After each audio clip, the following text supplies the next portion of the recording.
I'm Jill Savage, joined by Editor-in-Chief Matthew Peterson. Great to be here today. Wonderful day. We're going to talk about all the problems. There are a lot of problems to get to, and they're in this man's city. D.C. correspondent Chris Bedford also joining us right now. Chris, so many things in your city happening. Yeah, one of them being 96 degrees of heat. Well, isn't that a blast?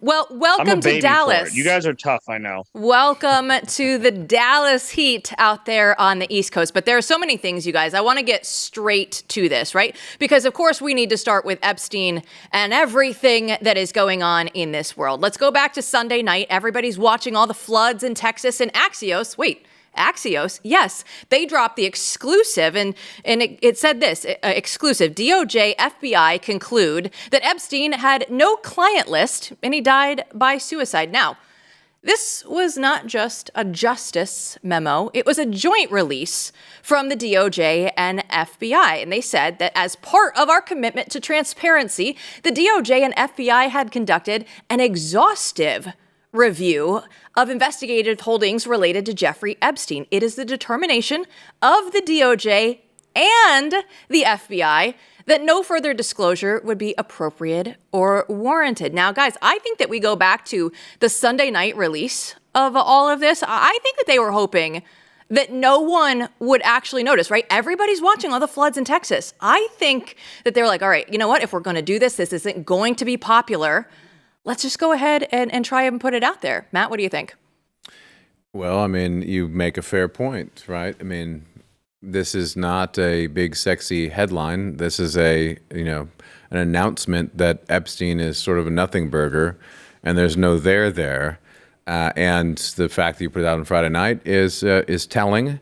But it didn't stay there, because I think what happened here is that they tripped over one of the hidden themes of American politics for the last 10, 20 years, and that is that people have a fear of corruption in government. And you could see this building over the last few decades. So normally in America, you think, middle-class mindset. At the end of the day, the bad guys go to jail, roughly speaking, and there's injustices and there's things that happen. But it's a decent country. The rule of law applies. And yeah, some libs get mad about, the elites getting over on the little guy, and sometimes they do. But generally speaking, it's fine. And, the poors think everything's corrupt. But the sort of middle-class mindset, the normal American mindset, was that the rule of law applies in this country. And what you've seen over the last few decades is the realization that that's not actually true, that you live in 1930s Chicago all the time. And Epstein is kind of the pinnacle of that, when you just couldn't deny how corrupt this whole thing is, how weird it was, how someone could walk in these circles at that level and be so corrupt and be doing such terrible things. And then, of course, you start pulling the strings on this, and you got to wonder why the cameras, why there's. I mean, I don't know anyone who doesn't think. Anyone I consider relatively intelligent about the world doesn't think there's an intelligence agencies involved at some point in this case. So Epstein is like the case for corruption in America, the chickens coming home to roost, and regular people going, what the hell is going on? And so when you say that everything's okay in the Epstein case and there's nothing to see here, that's going to be a problem, because it's now part of the populist mindset for good reason. So, Chris, where is all the transparency that Pam Bondi was promising everyone? They were saying, it's right there. We're going to be the most transparent administration of all time. And they even put Caroline Leavitt out in her press conference yesterday saying, we showed you, these are the findings. We found nothing. Oh, yeah. And then today at the cabinet meeting, Pam Bondi was like, hey, what do you mean you want to see the video? You want to see the evidence? There's 10,000 hours of video. You can't see that perfect. It's child pornography. Basically, how dare you? Yeah. And even the president was out there just super irritated that my old colleague, Stephen Nelson, who's now with the New York Post, had even asked about this. He's like, what do you mean we're talking about this? Are we still talking about this? We dropped that news on Friday. It's over. Why are we talking about this? Let's go ahead. We actually have Donald Trump. Let's go ahead and watch him here with that, because it's exactly what you're talking about. So let's go ahead and watch Donald Trump from earlier today. Are you still talking about Jeffrey Epstein? This guy's been talked about for years. You're asking, we have Texas, we have this, we have all of the things. And are people still talking about this guy, this creep? That is unbelievable. Do you want to waste the time, and do you feel like answering? I don't mind answering. I mean, I can't believe you're asking a question on Epstein at a time like this, where we're having some of the greatest success and also tragedy with what happened. All right, Chris, take it away from here. So Pam Bondi came out and after that followed up and said, basically, listen, this is child porn. We're not showing that to you, which I find difficult to believe that it was literally 10,000 hours of child pornography videos. There's no people who are in the meetings. There's no just hanging out. And a lot of this stuff was home video on security cameras. It wasn't just things that were downloaded from the internet. This is not Osama bin Laden's hard drive. So I'm skeptical of that. But the end result, and I think the reason why people are unhappy about this is there's essentially two options. Either Pam Bondi is grossly incompetent, and a lot of the other people who are involved who made these promises are just grossly incompetent. That we know that the PR strategy at the early release and with the binders was grossly incompetent. So maybe there's something to that, or maybe it's a combination. Because the second aspect is that this is above their pay grade. That they dug into this, they said, we're going to come out with this information. And then they realized, we thought we were in charge here, but there are actually intelligence assets, not possibly involving American allies, possibly involving us, possibly both. Right. And we actually can't go releasing the evidence and the files that we have here. I mean, there are some folks that go out there and say, hey, the real reason is that it implicates everyone. It implicates President Trump. Now, I don't buy that for a second, because I think that if the Democrats had anything on Donald Trump, that they would sink him. They would have done that during President Joe Biden's term, and they would have sacrificed Bill Clinton, who's been in retirement for decades now, easily to do it. They would have sacrificed a senator here or a congressman there. They would have taken their lumps to stop him from becoming president if he was involved in this. If it involved more royals, the Democrats wouldn't care how badly this impacted the British royal family or really anyone if they could have taken down Donald Trump. So I don't believe that at all. It's either above their pay grade or they were too stupid to know what they were talking about. And either one of those things is not a good option. Yeah, we should talk about the above the pay grade option in a bit, but first we can't help but I can't help but no one loves President Trump more than this show, but we can't help but admit there was a Dave Chappelle moment here that some of us were reminded of. Can we play that? It was reminiscent of this. What about people who say you're only interested in the Middle East for oil? What? Huh? Oil? Who said something about oil? You cooking?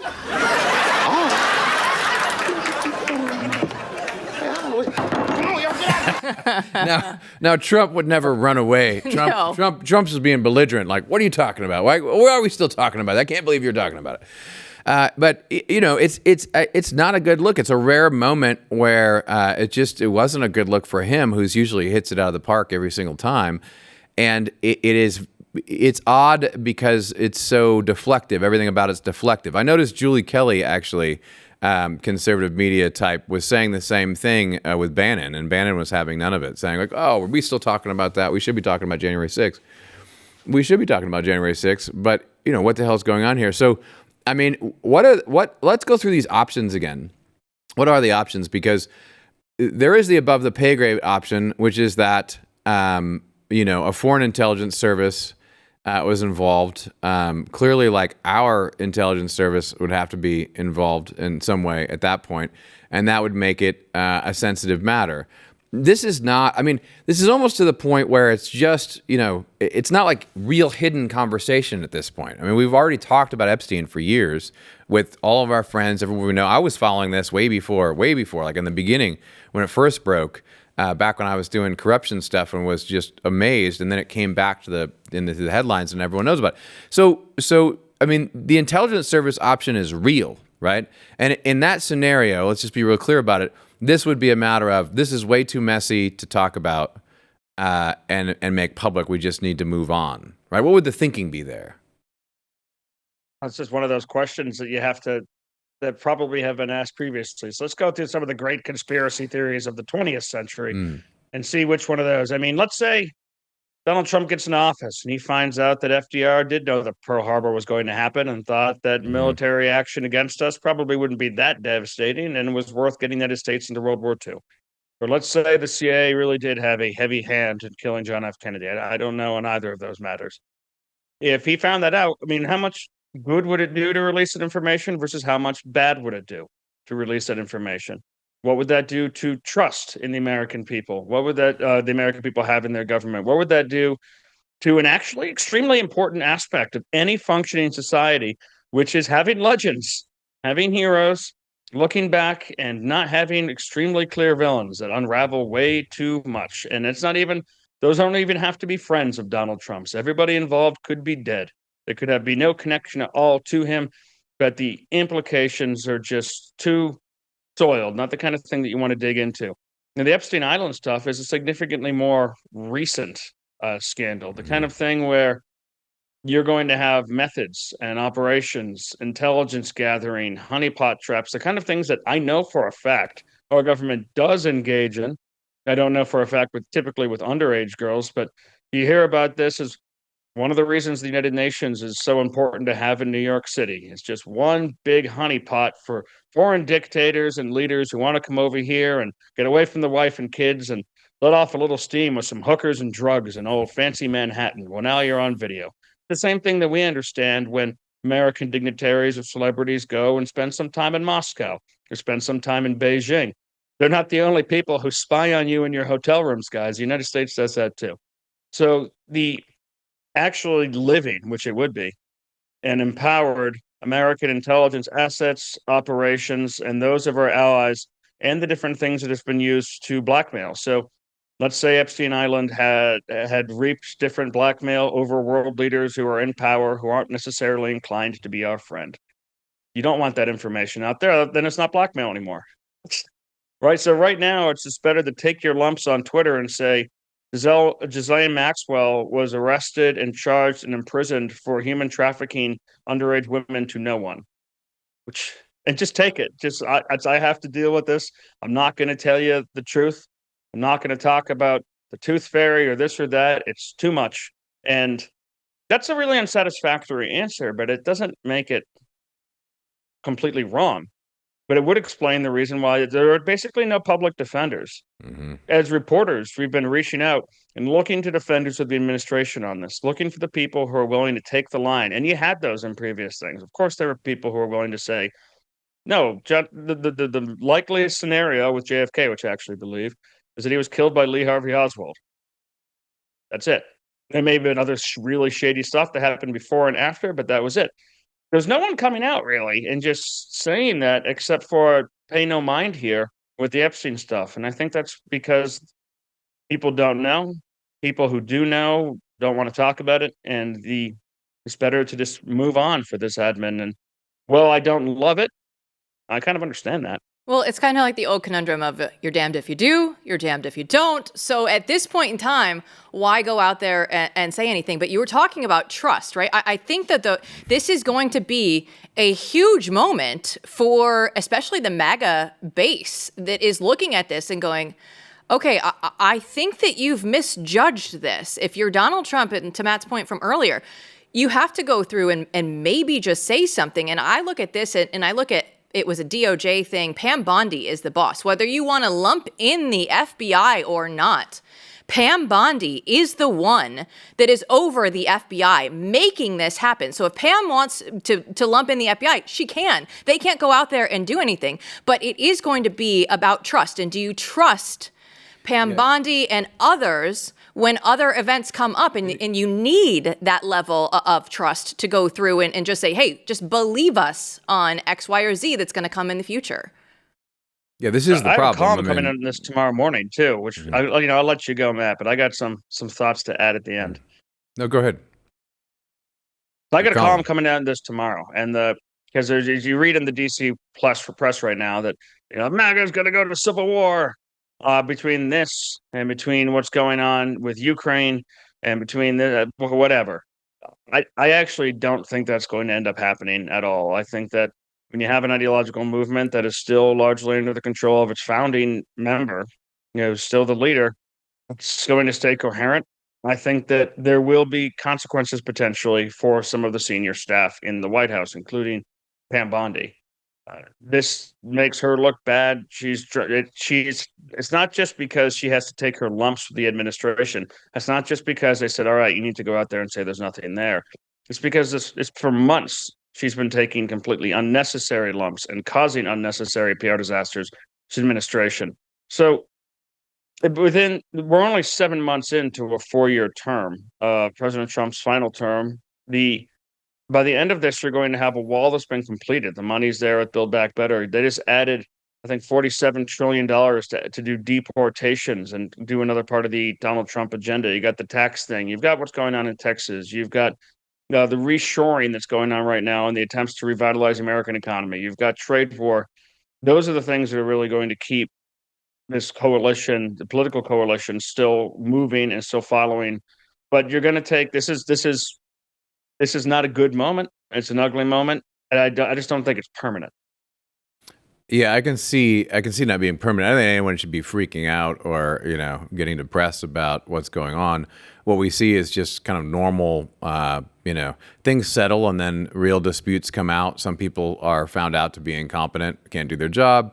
And then, there's always the different factions are going to come from over here and whisper in Trump and other people's ear, oh, we need to do this. And, it's good we fight these things out. But I just want to go back to the trust issue because I think that is fundamentally broken in America by almost every measure.